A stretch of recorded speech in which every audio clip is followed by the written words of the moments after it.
오늘 말씀은 온 시민이 거의다. 따라서 온 시민이 거의다. 오늘 말씀에서 제일 중요한 표현이 아닐까 그렇게 생각합니다. 온 시민이 거의다. 비시대 안디옥 그 지방에 대부흥의 역사가 일어났다. 바울이 어떤 사람인가? 바울이라고 하는 사람은 우리나라에 왔던 빌레그레암 목사, 그 외에 지금도 큰 부흥의 역사를 일으키고 있는 그런 한 시대에 참 쓰임받던 그런 사람들 중에 가장 선봉에 섰던 사람이 아닐까 그런 생각을 합니다. 왜냐하면 예수님도 이렇게 말씀을 전하시면은 사람들이 구름대같이 볼대같이 이렇게 모여서 그 말씀을 이렇게 들었습니다. 오병이의 기적을 행할 때도 남자만 5천 명이라고 했으니까 약 2만 명 정도가 모인 겁니다. 예루살렘이라고 하는 그 도시가 지금도 가보면 손바닥만 해요. 큰 도시가 아닙니다. 근데 그 예루살렘 주변에 있는 사람이 약 2만 명가량의 사람이 모였다 그러면 어마어마하게 많은 사람이 모인 겁니다. 근데 바울이 지금 비시대 안디옥에 가서 말씀을 이렇게 전했더니 온 시민들이 그냥 다 나왔다. 예수님이 여리고를 지나갈 때도 그냥 여리고에 있는 사람들이 다 나와가지고 메웠듯이 오늘 이 누가가 비시대 안디옥 교회에 복음 전도한 내용을 이렇게 기술하면서 온 시민이 다 나왔다. 누가의 눈에 그렇게 보인 겁니다. 이게 다 나온 거지, 다 나온 거지. 그러니까 끝도 보이지 않게 그냥 많이 모인 사람들 앞에서 바울이 말씀을 전했다라고 한 시골 동네 가가지고 지금 하는 게 아닙니다. 하여튼 비시대 안디옥에서 이렇게 온 시민이 다 나와가지고 말씀을 듣고자 이렇게 모였을 때 그 유대인들이 그 무리를 보고 시기가 가득하여 바울이 말한 것을 반박하고 비방하거늘 바울이 말씀 전하는 거에 그 이의가 있다 그런 얘기죠. 왜냐하면 유대인들은 철저하게 율법으로 무장하고 율법으로 사는 사람들인데 바울이 말씀을 이렇게 전하는 거 보니까 율법이 아니라 복음을 얘기하고 있는 겁니다. 그러니까 이 율법으로 이게 무장된 사람들이 보기에는 바울이 지금 무슨 얘기를 하는지 이해도 안 되고 믿어지지도 않고, 또 자기들은 율법의 의로 의인됐다고 생각하는데 무슨 또 다른 의의를 지금 자꾸 얘기하면서, 그러니까 유대인들이 볼 때는 또 다른 의의를 얘기하는 겁니다. 근데 너무 쉬워. 예수님만 믿으면 의인 된다고 하니까 너무 쉬워. 예수님만 믿으면 죄를 용서받고, 예수님만 믿으면 의인 되고, 예수님만 믿으면 구원받고, 이게 바울이 전한 복음의 핵심 메시지 아닙니까? 그러니까 예수님 믿으면 죄를 사함받는다고 그러고, 예수님 믿으면 죄인이 의인 된다고 그러고, 예수님 믿으면 구원을 받는다고 그러고, 자기들은 율법을 613가지 율법을 하나도 어기지 않고 지켜야 의인 된다고 이렇게 생각합니다. 어렸을 때부터 열심히 율법을 어기지 않고 지키려고 애를 썼고, 그게 지금은 율법을 다 지키는 사람이 됐는데, 지금 바울이 지금 와가지고 예수님이 율법을 다 이렇게 완성했다고 그러면서 복음을 이렇게 전파하니까 이해가 안 되는 겁니다. 왜 지금 이 유대인들이 그 바울이 전하는 말씀을 이렇게 반박했냐? 율법주의자이기 때문에 그렇습니다. 바울과 바나바가 담대하게 하나님의 말씀을 전하면서 마땅히 너희가 먼저 전해야 되는데, 너희가 영생 얻기에 합당하지 않은 자로 자처하기에 우리가 이방인에게 간다. 말씀을 너희가 먼저 전해야 되고 말씀을 너희가 먼저 받아야 되는데 너희가 말씀을 안 받으니까 이 말씀이 유대인에게서 이방인에게로 넘어간다는 겁니다. 성경에 보면 하나님의 축복을 내가 못 받으면 하나님의 축복이 그냥 내가 못 받는 거로 끝나는 게 아니라 이게 넘어갑니다. 예를 들면 이삭의 가정에 에서와 야곱이 있는데 에서는 축복을 받기에 합당하지가 않고 야곱은 축복을 받기에 합당하니까 에서의 축복이 야곱에게 넘어갔어요. 오늘 하나님께서 유대인들을 이렇게 부르시고 유대인들을 택하셔서 그 믿음의 모델로 만드시고 또 복을 받게 하셔서 그 나머지 이방인들로 하여금 야 하나님 믿으면 복 받는구나 라고 하는 걸 보고 믿게 하려고 하나님이 계획을 세우셨는데 유대인들이 하나님을 잘 믿지를 않아요. 하나님을 잘 섬기지를 않아요.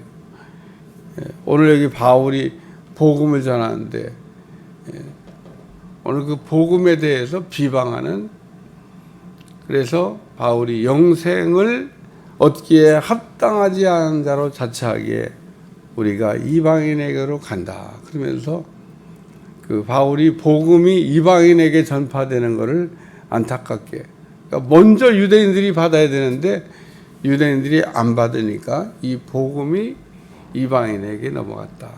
그러면서 바울이 그 이사야서에 있는 예언을 인용해요. 이사야 예언은 굉장히 중요합니다.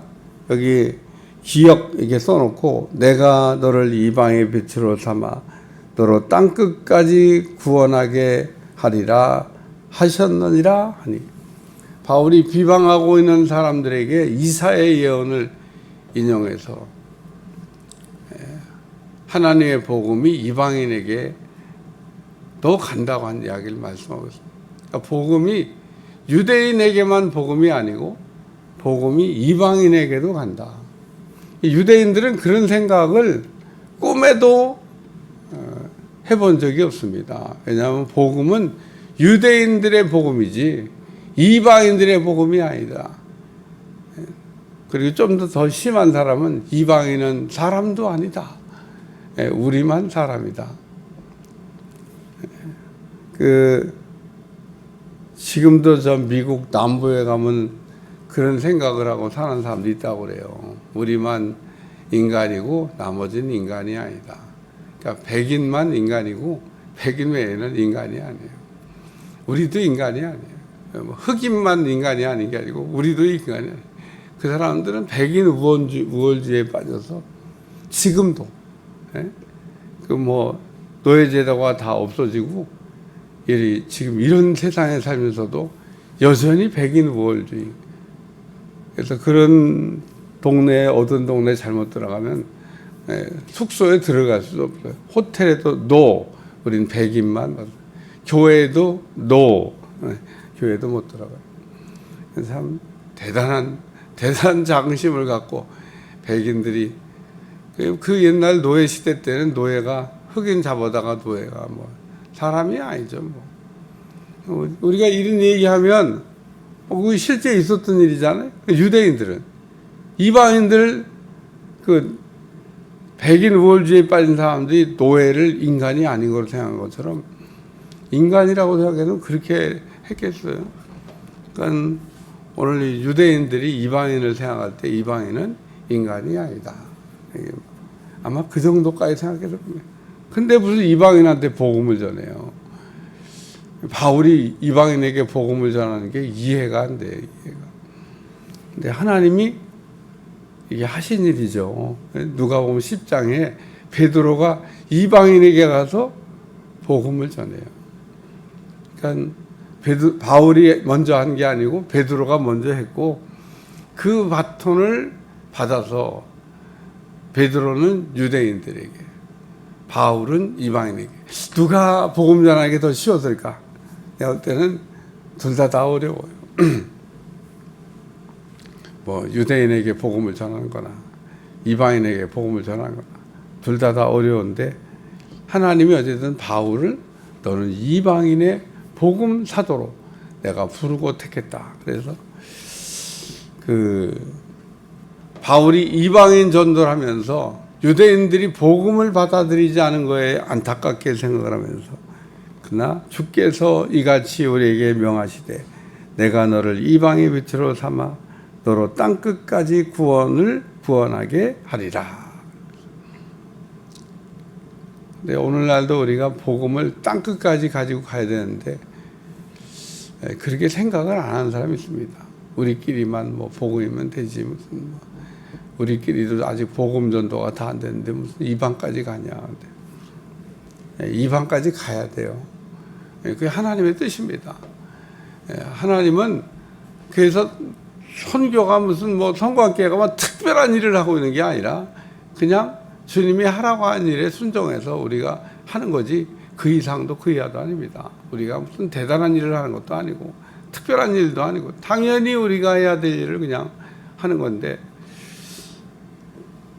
오늘 우리는 당연한 일을 하고 있는 거다. 그래서 이방인들이 듣고 기뻐했다. 하나님의 말씀을 찬송하며 영생을 주시기로 작정된 자는 다 믿더라. 이방인들 가운데 수많은 사람들이 바울의 말씀에 은혜를 받고, 바울이 지금 주께서 이같이 우리에게 명하시기를 내가 너를 이방의 빛으로 삼아 너로 땅끝까지 구원하게 하리라 하셨다고 하는 이 말씀이 지금 실현되고 있다는 얘기를 하니까 이방인들이 듣고 뭐 기뻐하는 거죠. 그리고 영생을 얻기로 작정된 사람들은 다 믿었다, 그런 얘기고, 세 번째는 바울이 떠났다는 얘기인데, 바울이 뭐 지금 신에 유력한 사람들을, 권세 또 있는 사람들의 힘을 이용해 가지고 바울과 바나바를 박해하니까 그 지역에서 있을 수가 없어요. 이제 신변의 위험을 느꼈겠죠. 뭐. 그러니까 바울이 티끌을 떨어버리고 이고니온으로 갔다. 뭐 이제 이고니온, 누스트라, 더베, 바울이 간 선교 여정인데, 하여튼 바울이 뭐 격하게 자기를 반대하는 사람들이 있으니까 이제 발에 티끌을 떨고 가는데, 마지막 절 다 같이 읽겠습니다. 시작. 제자들은 기쁨과 성령이 충만하니라. 그러면서 비스대 안디옥에서도 제자를 많이 이렇게 얻었습니다. 제가 이번 설교하면서 전도나 선도가 뭐냐? 전도나 선교는 제자를 찾으러 다니는 거다. 그래서 사도 바울은 계속 제자를 찾으러 다녔지, 뭐 복음을 전하면서 우리가 이게 잘 보는 거예요. 제자가 어디에 있나. 예? 이런 영적 원리를 모르고 우리가 선교한다든지 전도한다든지 그러면 제자를 찾을 수가 없어요. 우리가 제자를 찾는 게 선교예요. 제자를 찾는 게 전도라고 하는 이 비밀을 모르면, 그래서 이걸 다른 말로 얘기하면 전도의 문을 찾아라. 전도의 문을 열어라. 바울은 탁탁 어느 곳에 가든지 전도의 문, 제자를 찾아가지고 아주 어떻게 그렇게 잘 찾았을까? 그래갖고 막 역사가 일어나요. 해변, 이게 강가에 이렇게 나갔는데 제자를 찾았어요. 그게 누디아입니다. 주께서 누디아의 마음, 물론 하나님께서 누디아의 마음에 감동을 줘갖고 바울 설교에, 바울이 전한 메시지에 은혜를 받고 마음문에 열었지만 바울이 찾아낸 거죠, 누디아를. 그리고 가면서 뭐 야손도 찾고 계속 성경을 보면 그 제자들을 찾은 명단이 나와요. 명단 이름이. 이게 다 바울이 전도하면서, 바울의 1차 전도의 최대 수학은 누구냐? 디모데를 찾은 겁니다. 디모데는 어떻게 바울이 찾아내냐? 바울이 죽었다가 살아남으로 디모데를 얻었어요. 디모데를. 그러니까 디모데가 이렇게 신앙적으로 잘 잘 예비되고 이렇게 준비된 사람이었는데 바울이 돌 맞아가고 죽은 줄 알았어요. 갖다 버렸습니다. 근데 살아나가지고 또 복음 전하러 가. 그래서 이런 걸 보고 있던 디모데가 나도 저 사람을 따라가서 복음 전도를 해야 되겠다. 그래가지고 그 디모데가 바울에게 헌신하는데, 그래서 바울과 디모데를 이렇게 보면 무덤까지 같이 갔습니다. 야, 참 대단한 사람이다. 여기 제자들은 기쁨과 성령이 충만하더라. 유대인들은 뭐 지금 막 반감이 또 막 시기심이 미워하는 마음이 막 충만했는데 제자들은 기쁨과 성령이 충만하더라. 그래서 바울과 같이 동행하는 사람들 가운데 제자, 그리고 비스대 안디옥에서 얻은 제자. 그래서 사도행전을 읽으면서 우리가 놓치면 안 되는 것 중에 하나가 뭐냐면 바울이 이렇게 선교의 여정을 가면서 찾아냈던 제자들을 이렇게 잘 유심히 보는 거예요. 아, 정말 바울이 제자 찾으러 다녔구나. 그래서 제자 찾는 게 선교예요. 제자 찾는 게 전도구나. 그래서 제자를 딱 찾아놓으면 제자가 또 제자를 낳습니다. 참 신기해요. 그래서 전도가 전도를 낳고 전도가 전도를 낳고, 제자가 아닌 사람, 제자를 아직 못 낳아. 시간이 걸려야 돼. 그러니까 오늘 제자는 제자를 낳는다. 제자니까. 그래서 제자를 찾아야 돼. 전도의 문을 찾아야 됩니다. 문만 찾으면 쫙 열리는 겁니다. 그래서 선교나 전도한 사람은 전도의 문을 놓고 기도해야 돼요.